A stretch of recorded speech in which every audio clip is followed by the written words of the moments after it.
शुक्रिया शुक्रिया। बहुत लोग अनुराधा जी नई लॉटरी क्या है नई लॉटरी थी क्या हुआ चलना अभी हो गया ना। इस समय हमारे साथ में मौजूद हैं मुंबा देवी के विधायक अमीन पटेल जी, जो कि कांग्रेस पक्ष से विधायक हैं। अवसर है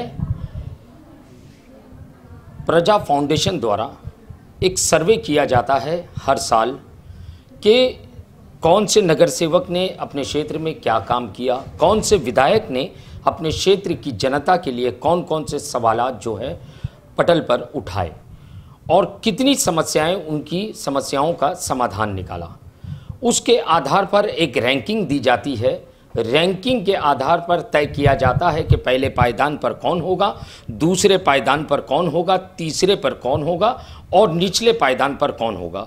इस रैंकिंग में जो है अमीन पटेल जी को दोबारा से एक बार फिर से पहले पायदान पर रखा गया है। अमीन पटेल जी, आप तो पहले तो आपको बधाई हो, आपको पहले पायदान पर रखा गया है। सर, किस तरीके का सर्वे रहा और कैसे रिपोर्ट ये सामने आई? सबसे पहले मैं डेली न्यूज़ का, उनके सभी श्रोताओं का धन्यवाद देता हूं।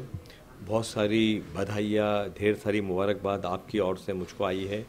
मेरे इलाके की आवाम ने भी मुझको सर पर बिठा के रखा है। बहुत सारी दुआओं से, बहुत सारी मुबारकबादों से, बहुत सारे फूलों से नवाजा है। मैं इस वक्त ये बात कहना चाहता हूँ कि ये जो प्रजा फाउंडेशन का जो रिपोर्ट कार्ड हर साल निकलता है, पिछले कई सालों से निकलता है, और मेरी इलाके की आवाम की ताकत की वजह से, मेरे साथियों की ताकत की वजह से, मेरे इलाके के लोगों के प्यार, उनकी मोहब्बत, उनकी आशीर्वाद, उनकी दुआओं की वजह से मुझको ये नंबर मिलता है। ये मेरा नंबर नहीं है। ये जो एक नंबर जो एमएलए का जो मुझको मिला है, ये मेरे इलाके में रहने वाले हर एक शख्स का, हर एक बहन का है, जो मेरे साथ रात दिन मिल कर के इस इलाके की आवाम की खिदमत करती है, इस इलाके की आवाम का काम करती है।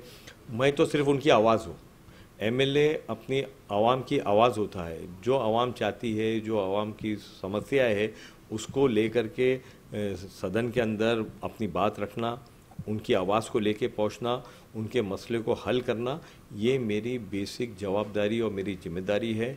मैं आज ऊपर वाले का शुक्रिया अदा करता हूं कि उन्होंने मुझको इतनी ताकत दी कि मैं अपने लोगों की काम, अपनी आवाम का काम, अपने वोटर का काम, मुंबई के लोगों का काम, यहाँ तक कि महाराष्ट्र के अंदर दूर दराज गाँव में रहने वालों की भी आवाज़ मैं विधानसभा के अंदर उठाता हूँ और उनको हल करा करके लोगों के काम करने की कोशिश करता हूँ। जी सर, अगर मैं बात करूं, बधाइयों की बात करूं, तो जब पहला स्थान आपको मिला, पक्ष की तरफ से क्या विपक्ष की तरफ से भी आपको बधाइयां मिल रही थी? क्या है कि हर दोस्त है हम लोग, जो हम लोग साथ में काम करते हैं, हमारे सब साथी है, आजू बाजू के जो आमदार होते हैं, महाराष्ट्र के भी कई आमदारों ने जो हमारी पार्टी के हैं, दूसरी पार्टी के हैं, उन्होंने भी फ़ोन कर कर, व्हाट्सअप भेज करके, एसएमएस करके बधाई दी। बहुत लोगों ने फ़ोन भी किया। हर वो व्यक्ति जो हमारी पार्टी का है, हमारे इलाके का है, हमारे इलाके के बाहर का है, दूसरी पार्टी के आमदार है, यहाँ तक कि कई एमपीज़ के भी मुझको फ़ोन आए, उन्होंने भी मुझको मुबारकबाद दी। मैं सबका दिल की गहराइयों से शुक्रिया अदा करता हूँ, और हर वो शख्स जो मेरे साथ में शामिल है, उसको ये नंबर, ये अवार्ड मैं अर्पण करता हूँ। और उसी संविधान को लेके हम इस देश की आवाम की आवाज़ बनकर देश के लोगों का काम करते हैं। आपने सुना, ये थे अमीन पटेल जी, जो कि मुंबा देवी से विधायक हैं।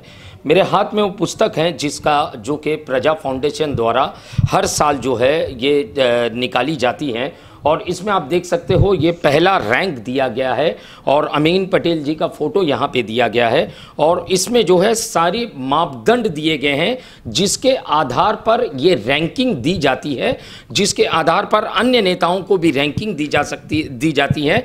जैसे कि आप बिल्कुल बाजू में भाजपा के आशीष शेलार को देख सकते हैं, जो कि 7वीं रैंकिंग पे है। इसी तरीके से कई सारे अन्य विधायकों को भी यहाँ पे रैंकिंग दी गई है।